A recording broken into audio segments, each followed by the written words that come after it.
नमस्कार, बहुत बहुत स्वागत है आप सभी का सुमन हिंदी क्लासेज में। इस समय की प्रैक्टिस क्लास यूपी पीजीटी के पुराने प्रश्न पत्रों पर आधारित है। तो आज का पहला प्रश्न है, मत्याम शब्द का रूप है। तो विकल्प है इसका मति शब्द के द्वितीय एक वचन का, मति शब्द के द्वितीय बहुवचन का, मति शब्द के षष्ठी बहुवचन का, या फिर मति शब्द के सप्तमी एक वचन का। मत्याम शब्द रूप है, तो इसका किसका रूप है यह? तो इसका सही उत्तर हो जाएगा विकल्प 4 मति शब्द। जो मत्याम शब्द है यह मति शब्द के सप्तमी एक वचन का रूप है। तो चौथा वाला विकल्प इसका सही उत्तर हो जाएगा। अगला प्रश्न है, मुकुट शब्द निम्नलिखित में से किस कोटि का है? मुकुट, तो विकल्प में है तत्सम, देशज, तद्भव या फिर शंकर। मुकुट शब्द किस प्रकार का शब्द है ये बताना है। तो मुकुट जो है तत्सम भाषा का शब्द है, तत्सम शब्द। तो इसका सही उत्तर हो जाएगा पहला वाला विकल्प। अगला प्रश्न है, अंगिका किस राज्य की बोली है? अंगिका कहाँ बोली जाती है? तो विकल्प में है बंगाल, छत्तीसगढ़, मध्य प्रदेश या फिर बिहार। अंगिका, तो अंगिका बिहार राज्य की एक बोली है। बिहार में भागलपुर के समीपवर्ती प्रदेश का नाम अंगराज था। इसकी राजधानी चंपा थी। चंपा नगरी या आधुनिक नाम चंपारण है। चंपा नगरी का आधुनिक नाम जो है चंपारण है। यहाँ की बोली जाने वाली बोली का नाम क्या है? अंगिका है। तो इसका क्या उत्तर हो जाएगा? चौथा वाला विकल्प इसका सही उत्तर हो जाएगा। अंगिका जो है चंपारण में बोली जाती है, जो कि बिहार में है।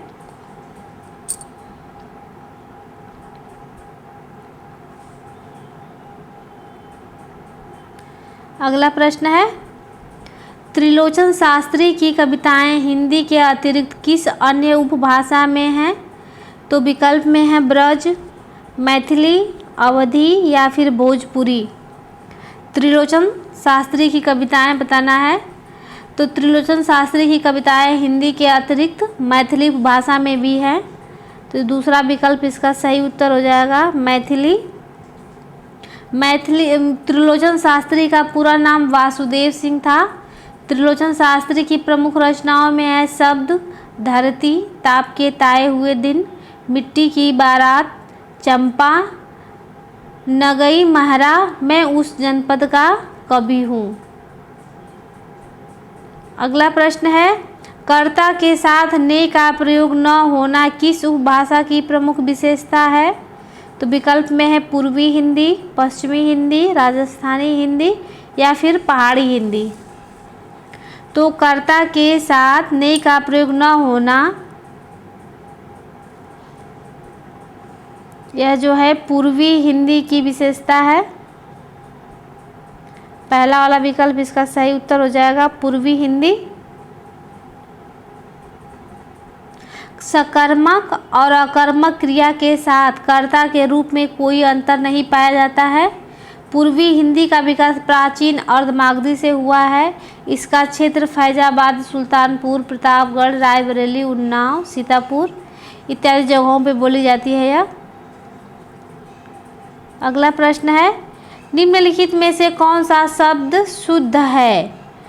तो शुद्ध शब्द बताना है। तो विकल्प में है अधिशासी, अधिशासी या फिर अधिशासी या फिर अधिशासी। कौन सा भी शुद्ध शब्द है? तो अधिशासी पहला वाला विकल्प शुद्ध है।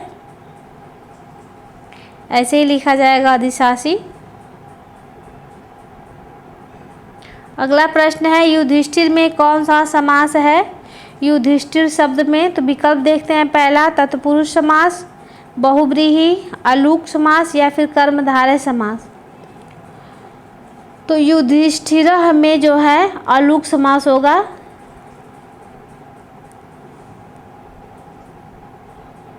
तीसरा विकल्प इसका सही उत्तर हो जाएगा, अलूक समास है इसमें। अगला प्रश्न है, कवि का स्त्रीलिंग है कौन सा है? तो विकल्प में है कवियत्री, कवित्री, कवयित्री या फिर कवियित्री। तो इसका सही उत्तर हो जाएगा, सही जो शुद्ध रूप होता है कवि का वो होता है कवयित्री। तीसरा वाला विकल्प इसका सही उत्तर है कवयित्री। अगला प्रश्न है, ऋषि का स्त्रीलिंग है, स्त्री का स्त्रीलिंग क्या होगा? तो ऋषिणी, ऋषिपत्नी, ऋषिका या फिर ऋषि। तो ऋषि का स्त्रीलिंग होगा ऋषिका। तीसरा वाला विकल्प इसका सही उत्तर हो जाएगा, ऋषिका स्त्रीलिंग होगा इसका। अगला प्रश्न है, जो पूजा के योग्य है उसे क्या कहा जाएगा? तो जो पूजा के योग्य होगा वह पूजनीय होगा। कभी कभी पूछ देता है कि शुद्ध कैसे होगा, तो लोग पूजनीय यही वाला शब्द लगा देते हैं। इसका सही विकल्प हो जाएगा पूजनीय। पहला वाला विकल्प इसका सही उत्तर होगा। अगला प्रश्न है, निम्नलिखित में से कौन सा शब्द अशुद्ध है?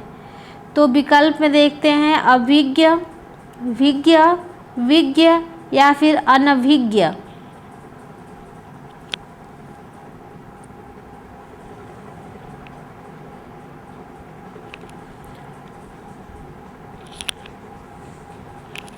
तो इसका सही उत्तर हो जाएगा विकल्प दूसरा। अभिज्ञ का विपरीतार्थक होता है अनभिज्ञ और अज्ञ का विपरीतार्थक होता है विज्ञ। अज्ञ का विज्ञ होता है लेकिन विज्ञ नहीं होता। दूसरा विकल्प इसका सही उत्तर हो जाएगा। तो अगला प्रश्न है, निम्नलिखित में से कौन सा अल्प विराम है? अल्प विराम का चिन्ह कौन सा है?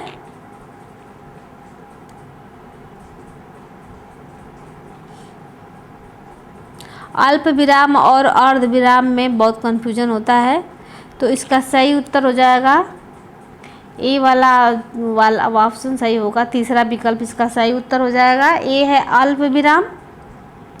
इसे क्या बोलते हैं? अल्प विराम बोलते हैं और इसको जो है अर्ध विराम बोलते हैं, ए वाले विकल्प को। चलिए, तो इसका सही उत्तर हो जाएगा विकल्प तीसरा। अगला प्रश्न है, संज्ञाओं के साथ आने वाली विभक्तियों को क्या कहा जाता है? तो विकल्प में है सश्लिष्ट, विश्लिष्ट, श्लिष्ट या फिर उपर्युक्त में से कोई नहीं। तो संज्ञाओं के साथ आने वाली विभक्तियों को विश्लिष्ट कहा जाता है। दूसरा विकल्प इसका सही उत्तर हो जाएगा विश्लिष्ट। अगला प्रश्न है, राजशेखर की निम्नलिखित रचनाओं में से कौन सी रचना अधूरी है? तो विकल्प में है बाल रामायण, काव्य मीमांसा, कर्पूर मंजरी या फिर विद्यशाल मंजिका। तो राजशेखर की उद्धृत रचनाएं जो है, इसमें से जो विकल्प में दिया गया है सभी पूर्ण हैं।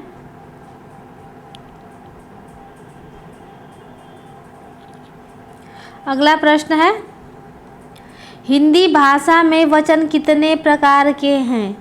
तो विकल्प में है 3, 2, 4 या फिर 5।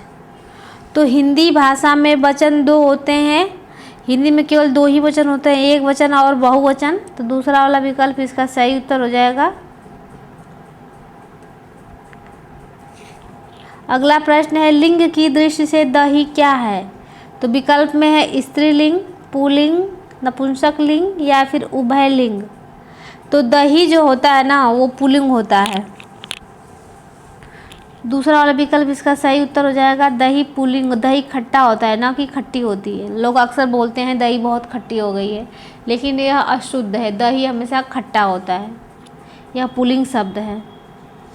अगला प्रश्न है, वर्तनी की दृष्टि से कौन सा शब्द सही है? ज्योत्सना बताना है। तो ज्योत्सना कैसे लिखा जाएगा?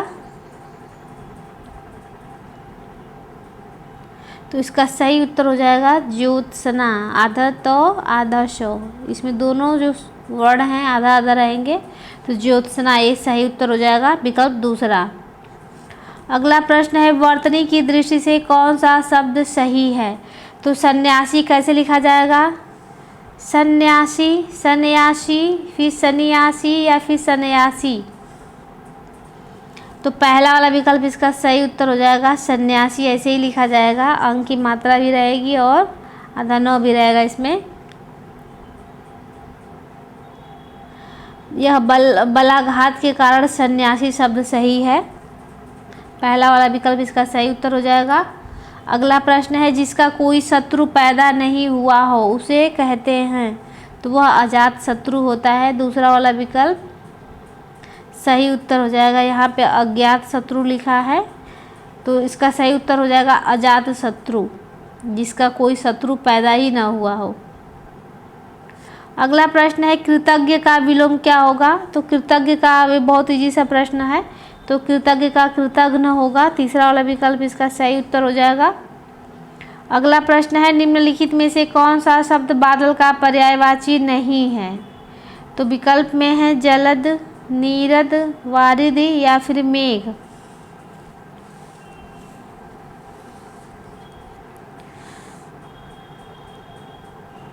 तो इसका सही उत्तर हो जाएगा विकल्प तीसरा, वारिद जो है समुद्र का पर्यायवाची है, न कि बादल का।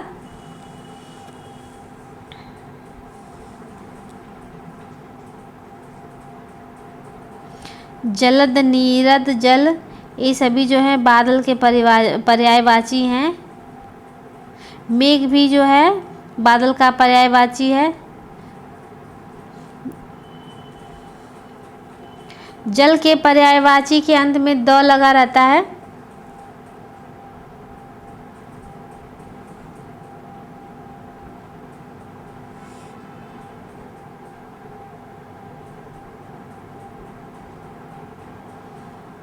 अगला प्रश्न है, जल के पर्यायवाची के अंत में द अक्षर जुड़ने से बना शब्द बादल का पर्यायवाची बन जाता है। इसी तरह जल के पर्यायवाची के अंत में धी जुड़ने से बना शब्द समुद्र का पर्यायवाची बन जाता है। इसको ध्यान रखने वाली बातें हैं। अगला प्रश्न है, कौन सा वाक्य सही है? तो विकल्प देखते हैं, बैल और बकरी घास चरती हैं, बैल और बकरी घास चरते हैं, बैल और बकरी घास चरता है, या बैल और बकरी घास चरती हैं। तो बैल और बकरी घास चरते हैं, दूसरा वाला विकल्प इसका सही उत्तर हो जाएगा। अगला प्रश्न है, उसने कहा कि मैं घर जाऊंगा, किस तरह का वाक्य है? सरल वाक्य, संयुक्त वाक्य, मिश्र वाक्य या फिर प्रश्नवाचक वाक्य। तो यह उसने कहा कि मैं घर जाऊंगा, इस वाक्य में जो है मिश्र वाक्य है। मिश्र या मिश्रित वाक्य में एक मुख्य उपवाक्य होता है और दूसरा आश्रित उपवाक्य होता है। तो तीसरा वाला विकल्प इसका सही उत्तर हो जाएगा, यह मिश्र वाक्य है। अगला प्रश्न है, कादम्बरी किसकी रचना है?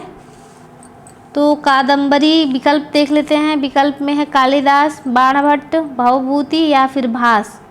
तो कादम्बरी बाणभट्ट की रचना है, दूसरा विकल्प इसका सही उत्तर हो जाएगा।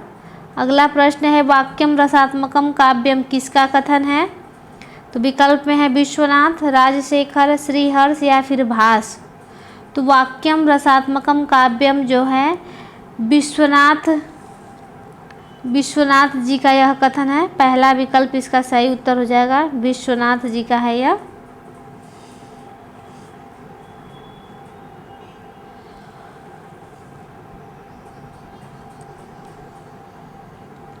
अगला प्रश्न है, निम्नलिखित कृतियों में से कौन सी भारवी द्वारा रचित है?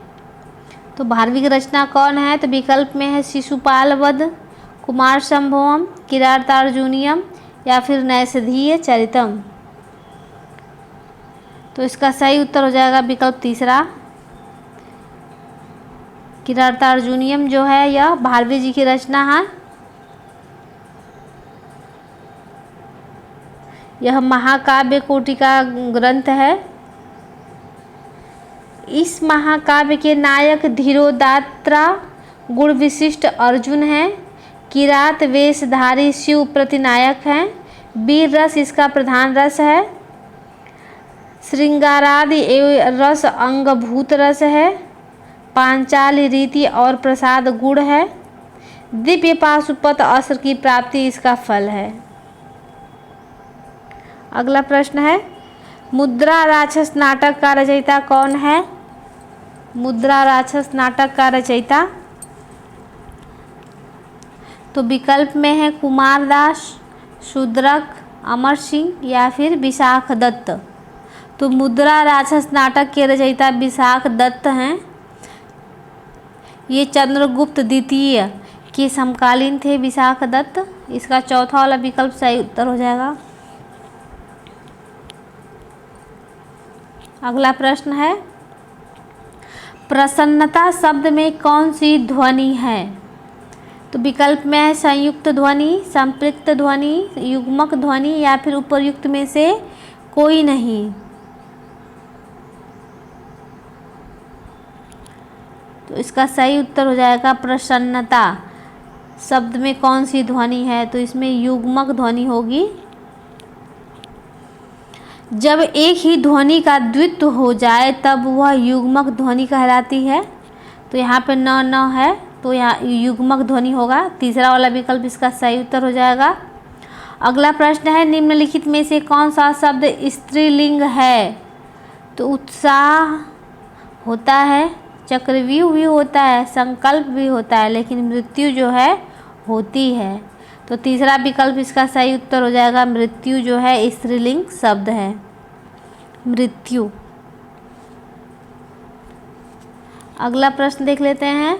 अगला प्रश्न है, आयोग कहा जाता है। आयोग किसे कहा जाता है? तो विसर्ग को, महाप्राण को, संयुक्त व्यंजन को या फिर अल्पप्राण को।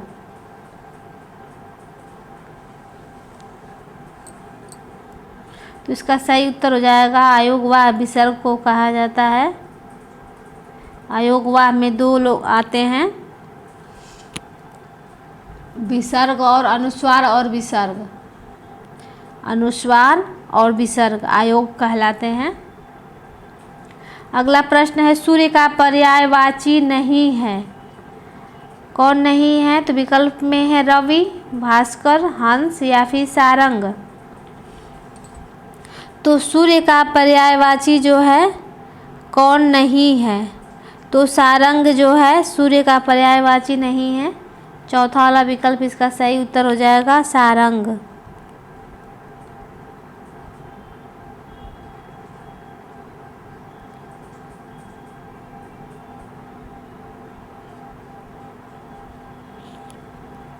अगला प्रश्न है, अंतरंग का सही विलोम होगा।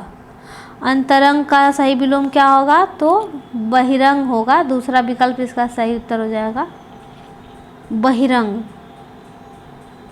अगला प्रश्न है, शब्द युग्म पर्यंत पर्यक के सही अर्थ भेद का चयन कीजिए।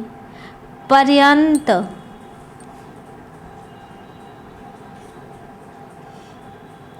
तो विकल्प देखते हैं, तक और कीचड़, तक और पलंग, पर्याप्त और पलंग, समग्र और पीड़क। तो दूसरा होगा, तो पर्यंत का सही अर्थ तक और पर्यक का सही अर्थ पलंग होता है। जीवन पर्यंत हम लोग बोलते हैं ना बात में, तो उस तक होता है, उसका पर्यंत का होता है तक और पर्यक का होगा पलंग। दूसरा वाला विकल्प इसका सही उत्तर हो जाएगा। अगला प्रश्न है, भूषण बिनु न बिराजई कविता बनिता मित, यह कथन किसका है? तो विकल्प में है तुलसीदास, भिखारीदास, केशवदास या फिर मतीराम। तो आप सभी लोगों को पता है कि यह केशवदास की पंक्ति है। तीसरा वाला विकल्प इसका सही उत्तर हो जाएगा, केशवदास। अगला प्रश्न है, आचार्य देव ने किस भाव को 34वां संचारी भाव कहा है? तो विकल्प में है छल, स्मृति, पुलक या फिर रोमांच। तो आचार्य देव ने जो है छल को 34वां संचारी भाव माना है। तो पहला वाला विकल्प इसका सही उत्तर हो जाएगा, छल। अगला प्रश्न है, एको रसा करुणेव किस कवि की उक्ति है?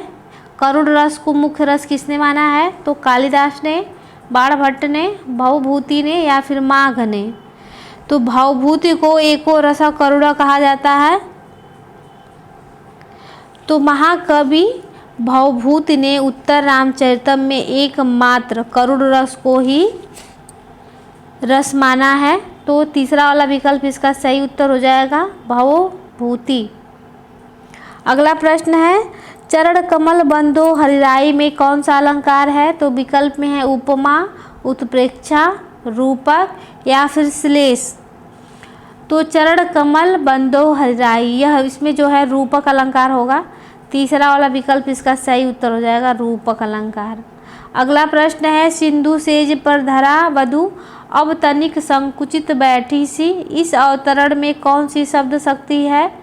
तो विकल्प में है अभिधा, व्यंजना, तात्पर्य या फिर लक्षणा। तो शब्द शक्तियाँ 3 ही होती हैं, अभिधा, व्यंजना और लक्षणा। तो विकल्प में 4 देने के लिए तो कुछ ना कुछ देना ही पड़ेगा। तो इसमें से बताना आपका कौन सी शब्द शक्ति है। तो इस सिंधु सेज पर धरा वधु अब तनिक संकुचित बैठी है, यह इसमें जो है व्यंजना शब्द शक्ति है। दूसरा वाला विकल्प इसका सही उत्तर हो जाएगा व्यंजना। यह पंक्ति कहाँ से ली गई है? तो यह पंक्ति जो जयशंकर प्रसाद की कामायनी से उद्धृत है। अगला प्रश्न है, किस तिथि को हिंदी को राजभाषा बनाने का निर्णय लिया गया था? तो हिंदी को राजभाषा बनाने का निर्णय 14 सितंबर 1949 को लिया गया था। तो तीसरा वाला विकल्प इसका सही उत्तर हो जाएगा 14 सितंबर 1949। जो भारतीय संविधान लागू होने की तिथि 26 जनवरी 1950 ईस्वी से मान्य हुआ था, किंतु भारत में हिंदी सदैव 2ym दर्जे की भाषा बनी रही। चलिए अगला प्रश्न देख लेते हैं। अगला प्रश्न है, हिंदी वर्णमाला में वर्णों की संख्या है, कितनी है वर्णों की संख्या? तो विकल्प में है 50, 52, 54 या फिर 55। तो हिंदी वर्णमाला में वर्णों की संख्या 52 है। दूसरा विकल्प इसका सही उत्तर हो जाएगा। अगला प्रश्न है, संकर शब्द का अर्थ है तत्सम शब्द, तद्भव शब्द, विदेशी शब्द या फिर 2 भाषाओं के शब्दों से मिलकर बना शब्द। संकर शब्द बताना है। तो संकर शब्द जो है 2 भाषाओं के मिश्रण से बने शब्द हैं, इसमें होते हैं जो प्रयोग किए जाते हैं, उन्हें संकर शब्द कहते हैं।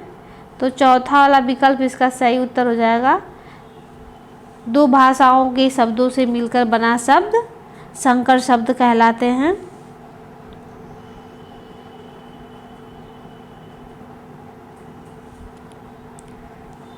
तो यह आज का लास्ट प्रश्न है।